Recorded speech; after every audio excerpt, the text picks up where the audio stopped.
Next starting part B చూద్దాము. Part below ఏంటంటే 8th question 9th question 2 essays ఉన్నాయి. Any 1 SA రాయాలి. First మనం అటెంప్ట్ చేయాలి. ఎనీ ఎస్ఏ 8th క్వశ్చన్లో 1 ఎస్ఏ, 9th క్వశ్చన్లో 1 ఎస్ఏ రాస్తే అయిపోతుంది. నెక్స్ట్ 10th క్వశ్చన్ అలా ఆబ్జెక్టివ్ పార్ట్ ఉంటుంది. ఆబ్జెక్టివ్ పార్ట్లో ఏంటంటే 10th క్వశ్చన్ నేర్చుకుంటే మనం పార్ట్ ఏలో 3rd క్వశ్చన్ అటెంప్ట్ చేయొచ్చు అండ్ 6th క్వశ్చన్ అటెంప్ట్ చేయొచ్చు. అంటే ఇక్కడ ఎన్ని క్వశ్చన్స్ అయిపోతాయి? 8, 9, 10, 3rd, 6th total 5 questions cover అవుతాయి అన్నమాట. నెక్స్ట్ పార్ట్ ఏలో చూసుకుంటే first answer 5th answer same అంటే యానోటేషన్స్ ఉంటాయి. తర్వాత సెకండ్ ఆన్సర్ 4th ఆన్సర్ సందర్భ వాక్యాలు ఉంటాయి. అవి నేర్చుకోండి. అవి ఈజీగానే ఉంటాయి. మీకు ఒక్కసారి ఇక్కడ లెసన్స్ నేర్చుకుంటారు కాబట్టి ఈ లెసన్స్లో ఏదైతే ఉంటుందో అది అక్కడ ఉంటుంది. లైక్ వివేకానంద విజయం నేర్చుకున్నాం మనకు 8th క్వశ్చన్లో ఫస్ట్ ఆన్సర్ అటెంప్ట్ చేయొచ్చు. లేదు చిత్రపటం నేర్చుకున్నాం అనుకో 4th ఆన్సర్ అటెంప్ట్ చేయొచ్చు. అలా ఒక ఆన్సర్కి ఒక ఆన్సర్ సింక్ అయి ఉంటుంది అనమాట సాంస్క్రిట్లో. సో మనం ఇక్కడ ఏంటంటే చాయిస్ ఎప్పుడు వదలకండి. మీరు సాంస్క్రిట్ కానీ ఏ సబ్జెక్ట్ అయినా పర్లేదు, చాయిసెస్ వదలకండి.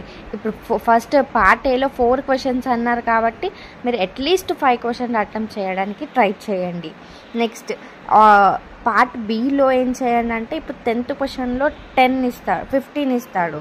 15కి అవుట్ ఆఫ్ 10 రాయమంటే లైక్ 10 ఇచ్చిన 10 అవుట్ ఆఫ్ 10 రాయండి. మీరు ఏది మాత్రం వదలకండి. ఓకేనా?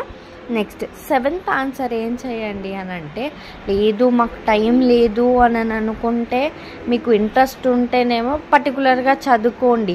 లేదు అని అంటేనేమో మీరు ఇక్కడ ఎస్సే ఆల్రెడీ చదువుకుంటారు కాబట్టి ఏదైనా ఒక ఎస్సేది మధ్యలో ఉన్న పారాగ్రాఫ్స్ని తీసుకొని ఆ పోయమ్స్లో ఇంప్లిమెంట్ చేయొచ్చు అనమాట ఈజీ వేలో. ఎందుకంటే మనకున్న లెసన్సే అక్కడ ఉంటుంది కాబట్టి ఈజీగా మనకి మ్యాక్సిమం ఇచ్చే లెసన్ ఏది ఉంటుందో అది పర్ఫెక్ట్గా నేర్చుకుంటే చాలు. లైక్ వివేకానంద విజయము లేదంటే నెక్స్ట్ 9th ఆన్సర్లో ఉన్న ఏదో ఒక ఆన్సర్ నేర్చుకొని ఇక్కడ 7th ఆన్సర్లో ఇంప్లిమెంట్. 7th ఆన్సర్లో ఏంటంటే 4 పోయమ్స్ ఇస్తారు కాబట్టి 4కి 4 అటెంప్ట్ చేయడానికి ట్రై చేయండి. టైం కూడా కన్జ్యూమ్ చేసుకోవాలి. మీరు ప్రతి ఒక్క ఆన్సర్ రాసేటప్పుడు ఎక్కువ టైం స్పెండ్ చేయకండి. ఎందుకంటే మార్క్స్ 15 మార్క్స్ 5 మార్క్స్ కాబట్టి మీరు ఎక్కువ టైం స్పెండ్ చేయకండి ఎక్కువ ఆన్సర్స్ మీద. సో ఎక్కువ పెంచాలి టైం అని అంటే ఎక్స్ట్రాస్ రాసే దగ్గర.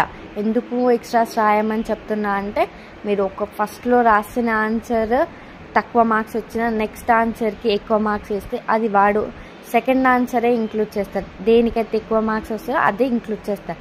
సో మీరు ఈజీ వేలో ఎక్కువ రావాలి, మార్క్స్ ఎక్కువ స్కోర్ చేయాలి అంటే try to attempt extra answers. ఓకేనా?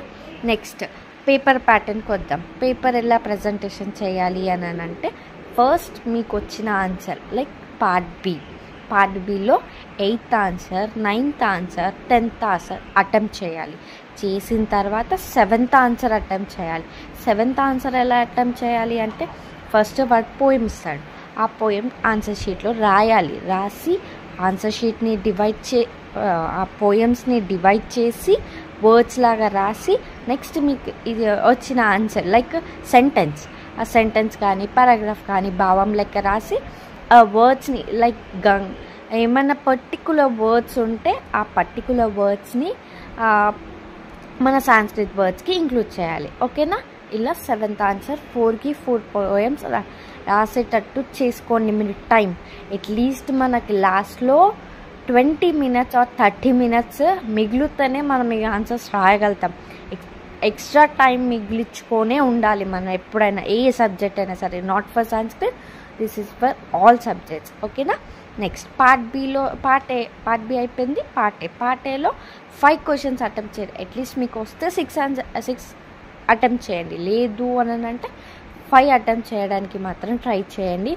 4 అటెంప్ట్ చేసి మాత్రం రాకండి. మీరు స్కోర్ ఇక్కడే లాస్ అవుతారు. సో 4 అటెంప్ట్ చేయకుండా 5 అటెంప్ట్ చేసేటట్టు అట్లీస్ట్ వచ్చినా రాకపోయినా ట్రై చేయండి. మీరు already 8th answer 9th answer నేర్చుకుంటారు కాబట్టి పర్ఫెక్ట్గా సో ఆటోమేటిక్గా వచ్చేస్తుంది. మీరు పర్ఫెక్ట్గా నేర్చుకోవాల్సింది first 8th answer 9th answer పర్ఫెక్ట్గా నేర్చుకొని పర్ఫెక్ట్గా రాయండి. ఓకేనా? All the best.